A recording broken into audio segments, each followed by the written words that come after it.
بسم اللہ الرحمن الرحیم اللہم صلی علی سیدنا و مولانا محمد معدن الجود والکرم وآلہ واصحابہ وابنہ الکریم وبارک وسلم۔ حضرات، گزشتہ رات نماز تراویح میں 10 پارے قرآن حکیم کے مکمل ہوئے اور آج 11ویں پارے کی تلاوت ہم سماعت کریں گے۔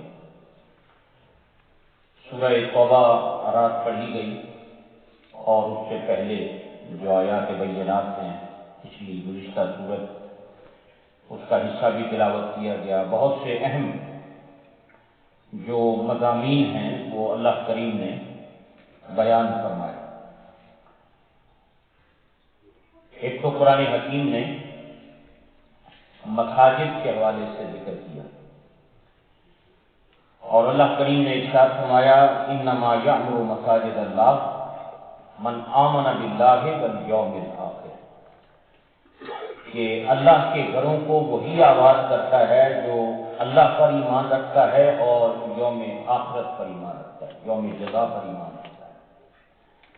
یہ قرآن حکیم نے ان لوگوں کا ذکر کیا جو اللہ کے گھروں کو آباد کرتے ہیں۔ یقیناً مسجدوں کو بنانا، مسجدوں کو آباد کرنا، مسجدوں کی خدمت کرنا، اس کی صفائی ستھرائی، اس کا انتظام و انصرام، یہ بہت بڑی سعادت ہے، خوش بختی ہے۔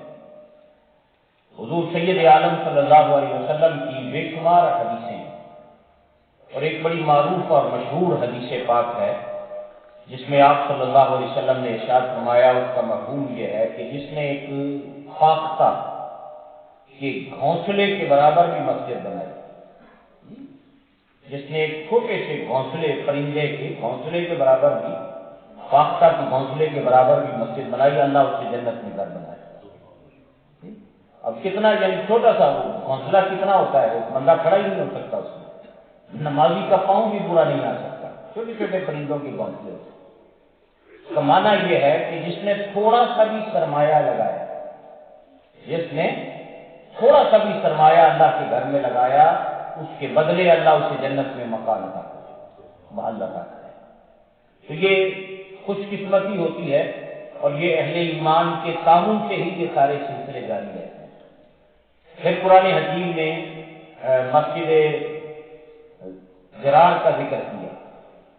یہ وہ مسجد تھی جسے منافقین نے مدینے میں بنایا، سازش کے لیے، مسلمانوں کو نقصان پہنچانے کے لیے۔ وہ آیات بھی رات کو آپ نے قرآن حکیم کی اس میں سنی۔ تو ابو عامر نامی ایک شخص تھا، نصرانی راہب تھا، اس نے منافقین کو کہا کہ تم مسجد بناؤ۔ منافقین نے مسجد بنائی اور نبی پاک علیہ السلام کو دعوت دی، اسی آ کے اسے نماز پڑھ کے دعا کر دے کھڑی اسی سے، تاکہ ہم یہاں بعد میں بوڑھے لوگ ہیں آس پاس کے نمازیں پڑھ لیا کریں گے۔ سرکار نے فرمایا میں تبوک جا رہا ہوں، واپسی پر دیکھیں گے اللہ کا حکم ہوا تو پھر۔ تو آپ تشریف لے گئے، واپس تشریف لائے، اللہ کریم نے حکم فرمایا قرآن میں، میرا حبیب اے منافقہ نے بنا لیے کہ اے مسلمانوں کو نقصان دین واسطے بنا لیے، تھی انہوں نے مسجد جانا ہی نہیں، نہ جانا ہے بلکہ اس کو گرا دیں۔ سرکار نے صحابہ کو حکم دیا، وہ گئے، انہوں نے جا کر اس کو گرایا اور اسے آگ لگائی، کیونکہ اس کی بنیاد مسلمانوں کو نقصان پہنچانے پر رکھی گئی۔ وہ مسجد پھر گرائی گئی، اس کا ذکر قرآن حکیم میں۔ پھر آگے اللہ کریم نے نبی پاک علیہ السلام کو فرمایا بھی ایسی بنیاد سے ہے ہی فساد کے اوپر رکھی گئی تھی، تسی اس مسجد سے جا کے کھڑے ہو جس کی بنیاد تقوی کے اوپر رکھی گئی۔ آپ وہ مسجد حقدار ہے، آپ وہاں جائیں جس کی بنیاد تقوی پر رکھی گئی، اور وہ کون سی؟ وہ مسجد قباء۔ پھر اللہ کریم نے آگے مسجد قباء کا ذکر کیا۔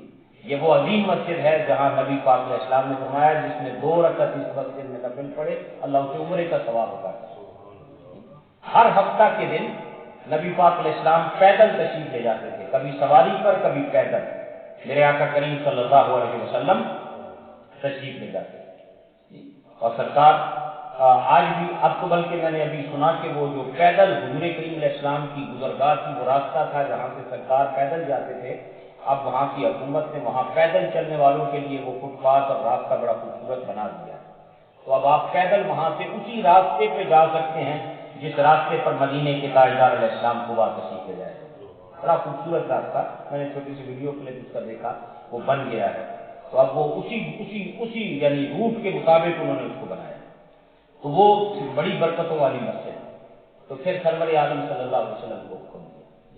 اسی طرح منافقین کے سردار کا اور منافقین کا آگے ذکر آیا، جہاں نبی پاک علیہ السلام کو حکم دیا کہ آج تو بعد نہ منافقہ دی نہ نماز پڑھنی ہے جنازے دی، نہ انہاں دی قبراں تے کھلونا جا لا تقم فی ہے ابدا، کبھی بھی آج کے بعد آپ نے ان کی قبروں پہ نہیں کھڑے ہونا جا کر، اور نہ ان کی نماز جنازہ پڑھی، کیونکہ یہ حکم نہیں آیا تھا، اس سے پہلے سرکار تشریف لے کر گئے جب عبداللہ ابن ابی منافقوں کا سردار تھا جو سب سے بڑا، جب وہ مرنے لگا تو ان کے بیٹے اب صحابی رسول تھے، اس نے کہا کہ جا کر سرکار کی بارگاہ میں عرض کریں کہ ایک تو مجھے اپنا کرتا دے دیں کفن کے لیے، اور دوسرا میری نماز جنازہ پڑھیں۔ اس وقت اللہ کریم نے حکم نہیں کیا تھا، منع نہیں کیا تھا ابھی تک۔ حضرت عمر نے عرض کی، انہوں نے دامن پکڑا سرکار کا، انہوں نے کہا حضور نہ جاؤ، بڑا سردار بھی منافقہ نہ، یہ جنازہ نہ پڑھنا۔ آپ نے فرمایا عمر مجھے اللہ نے ابھی منع نہیں کیا۔ اور مفسرین نے یہ بات لکھی، جو آپ نے اپنا کرتا دیا تھا یہ دراصل بدلہ تھا، بدر کے قیدیوں میں جب آپ کے چچا آئے تھے قیدی بن کر تو ان کا قد لمبا تھا، کوئی لباس ان کو پورا نہیں آتا تھا، تو عبداللہ ابن ابی نے ان کو اپنا کرتا دیا، حضور نے اس کا بدلہ یہاں چکا دیا دنیا کے۔ پھر آپ تشریف لے کر گئے، لیکن جب آپ گئے تو اس کے اندر حکمت یہ تھی کہ آپ کے جانے سے تقریباً 1000 کے قریب منافق مسلمان ہوئے۔ انہوں نے کہا ساری زندگی یہ مخالفت کرتا رہا ہے، برا بلا کہتا رہا ہے، منافقت کرتا رہا، ہوں جدو فوت ہونے لگا ہے تو ہوں کہتا جنازہ میرا یہ آ کے پڑھا، یہ مطلب ہے خود جھوٹا جی محمد سچے صلی اللہ علیہ وسلم۔ حضور کے جانے میں حکمت یہ کہ 1000 کے قریب لوگ مسلمان ہوئے۔ نبی پاک علیہ السلام تشریف لے کر گئے، لیکن اس کے بعد پھر اللہ کریم نے حکم دے دیا آج کے بعد منافقوں کی نماز جنازہ نہیں پڑھنی۔ اور حضرت حذیفہ رضی اللہ تعالیٰ عنہ، جن کا دل میں بھی میں نے ذکر کیا، مدائن میں آپ کا مزار ہے عراق میں، ابھی ہم پچھلی دفعہ بھی حاضر ہوئے، یہ وہ صحابی ہیں جنہیں سرکار نے مدینے کے سارے منافقین کا علم عطا کیا، کیڑا منافق ان کو علم عطا کیا۔ اور حضرت عمر کا معمول تھا جب کسی جنازے میں جاتے تھے پہلے پتہ کرتے تھے اگر کوئی اس جنازے حذیفہ ہے، اگر حذیفہ ہوتے تو حضرت عمر جاتے تھے، ورنہ عمر فاروق رضی اللہ عنہ نہیں جاتے تھے۔ کہتے نہیں انہیں سرکار نے منافقین کا علم دیا۔ اللہ اکبر۔ یہ ساری آیات قرآن حکیم نے رات جو بیان ہوئی ہیں، پڑھی گئی ہیں، اس کے اندر یہ تمام چیزیں بیان کی گئی۔ تو اللہ تعالیٰ قرآن حکیم کا ہمیں فہم عطا فرمائے، اور اپنے محبوب کریم علیہ السلام کا صدقہ اللہ کریم ہمیں عمل کی توفیق عطا فرمائے۔ روزے کی حالت میں کچھ